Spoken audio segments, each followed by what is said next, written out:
yo les voy a pedir un instante que nos levantemos las manos y realmente nos movamos 20 segundos para que podamos volver a sentarnos. Y nos demos un gran aplauso porque hemos estado aquí.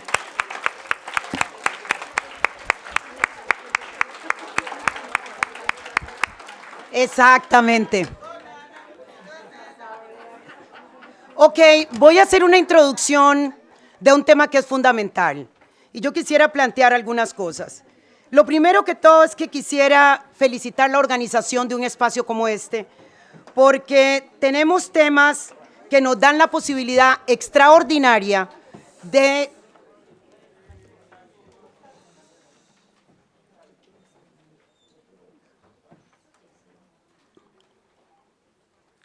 Muchas gracias. Tenemos una oportunidad extraordinaria de construir una nueva energía, una energía transformadora. Y esa energía transformadora, quiero decir que es una energía que nos hace pensar que nosotras estamos al frente de cambiar realmente el pacto, el acuerdo fundacional de las sociedades. No es posible, si queremos hacer una transformación absoluta, hacerlo con las mismas reglas. A pesar de que hemos avanzado de manera importante, y yo quisiera decir, nuestras sociedades han condenado a la exclusión a millones de mujeres, han condenado a la exclusión a millones de personas. Yo me llamo Epsi Campbell, soy africana, afrodescendiente, soy parte de 200 millones de personas que somos descendientes de personas esclavizadas durante más de 300 años en el continente americano. Y estamos hablando de una historia que tiene consecuencias en el día de hoy. Más de 200 millones de personas en un continente que se encuentran en una situación de exclusión, en algunos casos, y de exclusión absolutamente total. Pese a los acelerados cambios que ha dado la sociedad, hablar de políticas públicas, primero implica hablar de política pública con una perspectiva de política fiscal y presupuestaria. No podemos hablar de política social y de bienes públicos sin hablar de las reformas fiscales y del uso de los recursos públicos en nuestros países. Y eso nos obliga a nosotras a decir que dichosamente, si bien las cosas han mejorado, si la visibilización de la política social ha sido uno de los temas fundamentales, lo que podemos decir en América Latina, el continente o la región del mundo más desigual. Y eso quiere decir que quienes están mal están muy mal y hay un poquito que tienen mucho. Esa región que ha avanzado en derechos, yo misma vengo terminando de ser parte de un gobierno paritario del principio al final, pero sin embargo, los retrocesos muchas veces están a la puerta de la esquina.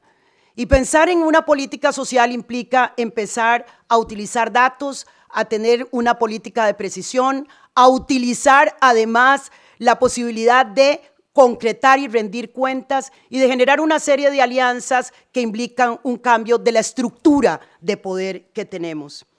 Quisiera aportar que la inclusión de las mujeres con esta perspectiva implica que utilicemos el poder como una llave de transformación. Las mujeres que tenemos conciencia de inclusión, las mujeres que creemos que la dignidad a todas las personas debe ser un imperativo democrático, que la democracia no es un bien en sí mismo si deja excluido a la mayoría de las personas o a grandes grupos de personas como las mujeres, tenemos que entender que el uso de la política pública y de los bienes públicos son la herramienta y una de las herramientas fundamentales para generar inclusión. Construir, y creo que hay cosas que son importantes. Alguien decía aquí que no eran importantes los relatos. Yo creo todo lo contrario. Es necesario construir un nuevo relato, un relato democrático y un relato en donde las mujeres estemos hablando en primera persona del plural, que nos incluya a nosotras mismas y que seamos capaces de incluir a los otros y las otras que están en condición de exclusión. O sea que el relato es lo que construye el marco jurídico y el marco normativo. Lo que consideramos que es lo que debe de ser, esa visión que tenemos, es la que nos tiene que permitir realmente, a partir de allí, construir eso que llamamos una política pública inclusiva, una política social y el uso de esos bienes públicos en favor de esa lógica de relato que nos coloca a quienes están en último lugar, en la primera fila, para que las decisiones empiecen de atrás para adelante. Ya ha sido suficiente en donde miramos que los discursos tienen que ver con las acciones del mundo nuevo, pero tienen que ver, con el sueño del mundo nuevo, pero las acciones siguen reproduciendo la exclusión de manera sistemática. Estrategias multidimensionales, entendiendo que la identidad de nuestra como mujeres son identidades absolutamente diversas. Yo misma formo parte de uno de los grupos minoritarios más importantes de América Latina y el Caribe, pero uno de los grupos minoritarios más importantes, porque lo que tenemos que reconocer que la región de la que vengo es una de las regiones más diversas en términos de identidades. Pero sin embargo, la fotografía del poder no se parece a la diversidad de la sociedad que la gobierna. Y por eso, hace 4 años, cuando ganábamos las elecciones, se convirtió en una gran noticia el hecho que una mujer como yo, una mujer negra, africana para muchos, se convertía en vicepresidenta de la República de un país no negro, de un país latino en el cual evidentemente esa fotografía del poder no tenía que ver con esta cara ni con esta historia. Así que las políticas sociales deben de estar claramente estructuradas desde una perspectiva de esa diversidad de la que es naturalmente parte de la sociedad. Yo digo, celebramos siempre la biodiversidad y le tenemos miedo a la diversidad humana, a la que es natural, sobre la cual deberíamos de trabajar. Priorizar acciones y recursos. Si hablamos de política social, tenemos que tener la acción a la par del dinero, el presupuesto como la herramienta fundamental, la priorización y la rendición de cuentas. Y finalmente yo quisiera compartir, digamos, algunas de las políticas públicas que se convierten en imprescindibles. Si hay un indicador de subdesarrollo, de pobreza y de exclusión, es una niña embarazada. Ese es el peor indicador de la exclusión. Ese es el peor. Cuando una sociedad fracasa, es cuando criaturas entre 9 y 13 años están siendo forzadas a embarazo. Y si la sociedad no es capaz, nosotras mismas, de ponernos como meta cero es cero, una sola niña embarazada en nuestras regiones, entonces estamos pensando que no entendemos que ese futuro, el que estamos construyendo hoy, es el futuro para esas criaturas donde la inclusión tiene que ser una realidad y no una promesa constitucional. Y es que para muchos y muchas las constituciones se convierten en promesas, no en realidades. Para unos, realidades que reclamar. Para otros, una promesa que estará allá, muy lejos, en el lugar de nunca jamás. Así que indicadores clarísimos que nos puedan decir cómo avanzamos en materia de los derechos de las mujeres. Matrimonios de niñas menores de edad son otro indicador de subdesarrollo inaceptable, relaciones impropias que colocan a esas niñas y a esas mujeres en una condición de clarísima exclusión con un futuro que es totalmente trágico y además que tiene que importarnos a todas nosotras.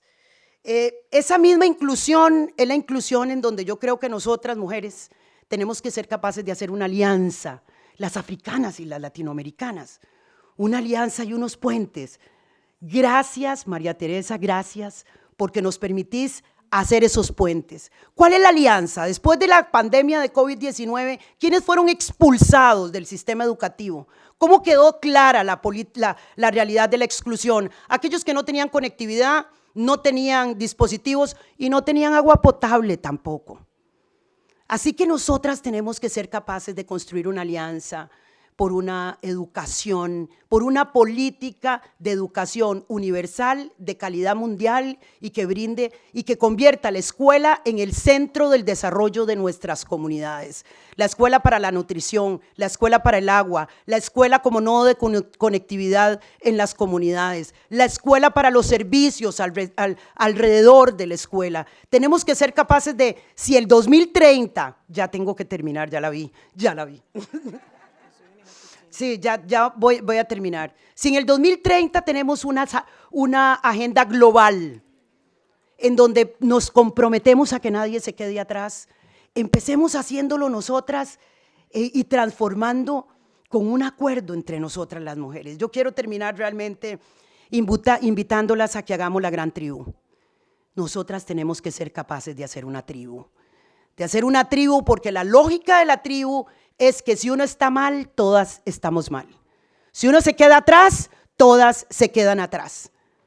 Tenemos que, y en la tribu, por quienes nos preocupamos más, es por quienes están más vulnerabilizados. Nosotras somos capaces de cambiar el relato, tenemos que tomar el poder desde el lugar en donde estemos, tenemos que utilizar los espacios que tenemos y los que no para construir, pero fundamentalmente hacer esa alianza poderosa con un discurso de transformación, inclusión y derechos para todas las personas. Esa alianza en donde sepamos que aprendemos de las otras, que tomamos lo mejor del conocimiento y que los espacios de poder los utilizamos como una llave para darle dignidad y felicidad a todas las personas. Muchísimas gracias.